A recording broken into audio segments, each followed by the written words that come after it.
So my name is Matthew Peterson. I actually grew up in Dayton, Ohio, and currently work as the Botanic Garden Heritage Farm Manager for the ABQ Biopark, which is based here in Albuquerque, New Mexico.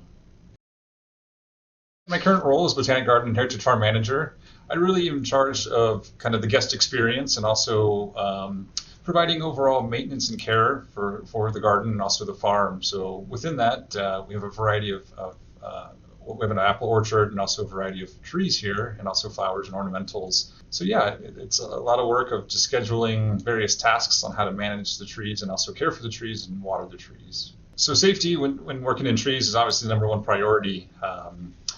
There's a few things that we like to take into account when looking at a tree. That's ultimately the end goal, what we're trying to achieve. So for example, oftentimes we're pruning trees to extend their life and also remove dead or diseased branches. So with that, we do use a variety of tools, one of which most commonly used is simply a handsaw or a hand pruner. If we're doing more larger removals and things of that sort, we'll obviously use power tools such as chainsaws. Depending on where the branches are located in the tree, we'll oftentimes work on the ground and or use ropes and harnesses and various carabiners and climbing devices to actually get up inside the canopy of the tree to do that type of work. Of course, when using chainsaws, obviously a very dangerous tool. So we do use PPE, which is known as personal protective equipment. So these are oftentimes chainsaw pants that are oftentimes cut resistance, also a helmet with a face shield, and also ear protection. As I indicated earlier on, I definitely spent more time maybe outside than I did in the classroom. But when I was in the classroom, I certainly enjoyed art. And I think art and horticulture have a lot of parallels in the sense that pruning a tree is much like art. There's right ways to do it, but there's a lot of different right ways to do it.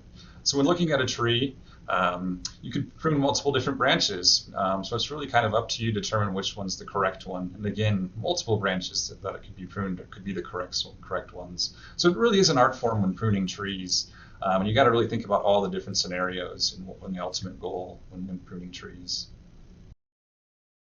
Yeah, so as a teenager, I loved spending time outside, and in particular, I loved climbing trees. Um, with that, as my life progressed, I learned that there's actually professions and jobs out there where you actually get to get paid to climb trees. So that was really exciting to me. And through that, I just gained this passion to learn more and more about trees and the different types of trees and different species of trees. Yeah, so after I found this newfound love for trees and climbing trees as a young child, and learning that there's opportunities to get paid to climb trees, that's when I actually pursued a college degree at The Ohio State University, and I really focused on natural resource management. So it was more broad landscape management, not specific to trees, but as we know, trees are very important to the landscape for a variety of reasons. So through my college career, I actually left Ohio and I moved out to New Mexico. Little did I think that I would actually be managing trees here in the high desert. But luckily enough, I was given an opportunity to manage the bosque, which is the cottonwood forest along the middle Rio Grande Forest right here in the middle of town. It's actually managed by a city agency known as the City of Albuquerque Open Space Division. That opportunity actually led me to then become the Assistant City Forester for the City of Albuquerque, which is actually managed by a different city division, which is known as Parks and Recreation.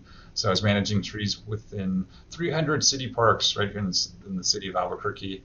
And then that actually then more recently led me to where I'm at now here at the biopark, and I get to manage not only the Botanic Garden, where we have a variety of trees and plants and flowers and things, but also the Heritage Farm, where we have an apple orchard and also some animals as well. To become a tree trimmer or pruner, a college degree is not necessarily needed. One aspect that I would encourage folks to look at is the International Society of Horticulture Certified Arborist Certification. It's simply a test, and it kind of gives you a certificate through an accrediting body that really carries a lot of weight in the professional field of horticultural. So yeah, but as far as tree pruners and tree trimmers, we really look at folks who are very passionate and knowledgeable about trees and also know how to do proper pruning techniques and also really know how to identify trees and the different species of trees.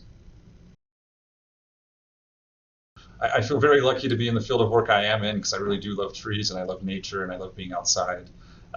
So really think about what really makes you happy and what fulfills your life and what you can see yourself doing for many years and continuing to learn more and more and really become an expert in that field of work.